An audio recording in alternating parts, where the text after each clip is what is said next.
بسم اللہ الرحمن الرحیم۔ السلام علیکم ورحمۃ اللہ وبرکاتہ۔ بادشاہ اور موت کا فرشتہ۔ ایک بادشاہ کے پاس اتنا مال تھا جتنی گنتی نہیں ہو سکتی تھی۔ اس نے وہ تمام چیزیں جمع کر رکھی تھیں جو اللہ تعالیٰ نے دنیا میں پیدا کی ہیں تاکہ عیش و عشرت سے زندگی بسر کر سکے۔ مال و دولت جمع کرتے کرتے جب دل بھر گیا تو اس نے ان چیزوں کے خرچ کرنے کا ارادہ کر لیا۔ سب سے پہلے ایک بلند اور عالی شان محل بنوانا شروع کر دیا جو بادشاہوں کی شان کے قابل ہو اور جہاں وہ اپنے ہم مرتبہ بادشاہوں سے ملے۔ اس میں 2 مضبوط دروازے لگوائے اور ان کی حفاظت کے لیے غلام، سپاہی اور دربان مقرر کیے۔ پھر ایک دن باورچی کو حکم دیا کہ بہترین کھانا پکائے۔ اپنے خاندان والوں، وزیروں، درباریوں اور نوکروں کو مدعو کیا کہ وہ اس کے ساتھ کھانا کھائیں اور اس کی میزبانی کا لطف اٹھائیں۔ بادشاہ اپنی حکومت کے تخت پر جلوہ افروز ہوا اور اپنے دل سے مخاطب ہو کر کہنے لگا کہ اے دل، میں نے تیرے لیے دنیا کی تمام نعمتیں جمع کیں۔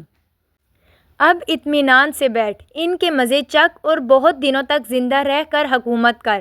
بادشاہ ابھی یہ باتیں اپنے دل میں ختم بھی نہ کرنے پایا تھا کہ محل کے باہر ایک شخص پھٹے پرانے کپڑے پہنے آیا۔ اس کے گلے میں بھیک مانگنے والا فقیروں کا کشکول لٹکا ہوا تھا۔ اس نے محل کے دروازے کی زنجیر اس زور سے کھٹکھٹائی جیسے زلزلہ آ گیا ہو۔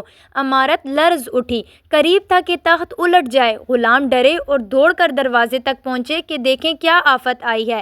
دیکھا تو ایک شخص کھڑا ہے۔ اس سے کہنے لگے کہ یہ کیا حرکت اور بدتمیزی ہے، پہلے بادشاہ کو کھانا ختم کر لینے دے، بچا کچا ہم تجھے پلا دیں گے۔ اس نے غلاموں سے کہا کہ اپنے آقا سے کہو میرے پاس آ کر بات سن جائے، میں ایک سخت ضرورت سے آیا ہوں۔ غلام نے کہا اے بوڑھے، تو ہے کون کہ ہم بادشاہ سے کہیں کہ وہ نکل کر تیرے پاس آئے؟ وہ بولا بس تم جا کر اتنا ہی اس سے کہہ دو۔ انہوں نے بادشاہ کے پاس جا کر یہ پیغام پہنچا دیا۔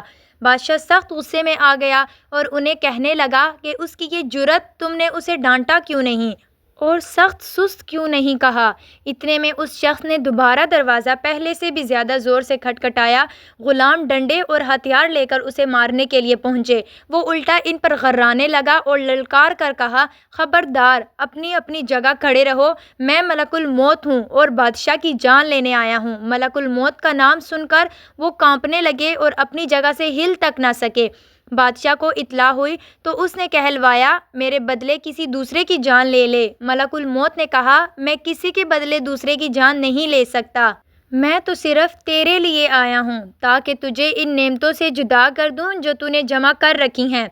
اب تو بادشاہ کے حواس جاتے رہے، رونے اور ٹھنڈے سانس بھرنے لگا اور کہا اللہ کی لعنت ہو اس دولت پر جس نے مجھے دھوکے میں ڈالے رکھا، تکلیف دی اور اللہ کی عبادت سے روکا۔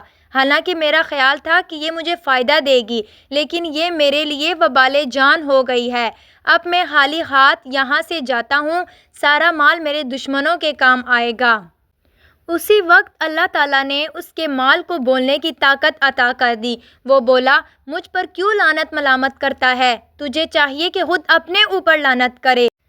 اللہ تعالیٰ نے ہم دونوں کو مٹی سے پیدا کیا اور مجھے تیرے ہاتھ میں اس لیے دیا تاکہ تو میرے ذریعے آخرت کا سامان مہیا کرے، فقیروں، مسکینوں اور بوڑھوں کو خیرات دے، محتاج خانے کھولے، مسجدیں اور پل بنوائے جو آخرت میں تیرے کام آئیں۔ اس کے خلاف تو نے مجھے جمع کر کے خزانے میں رکھا، اپنی خواہشات کے لیے خرچ کیا، شکر کرنے کے بجائے کفران نعمت کیا، اور اب تو مجھے اپنے دشمنوں کے لیے چھوڑ کر جا رہا ہے اور پشیمان ہے۔ اب بتا اس میں میری کیا غلطی ہے جو تو نے مجھے برا بھلا کہا؟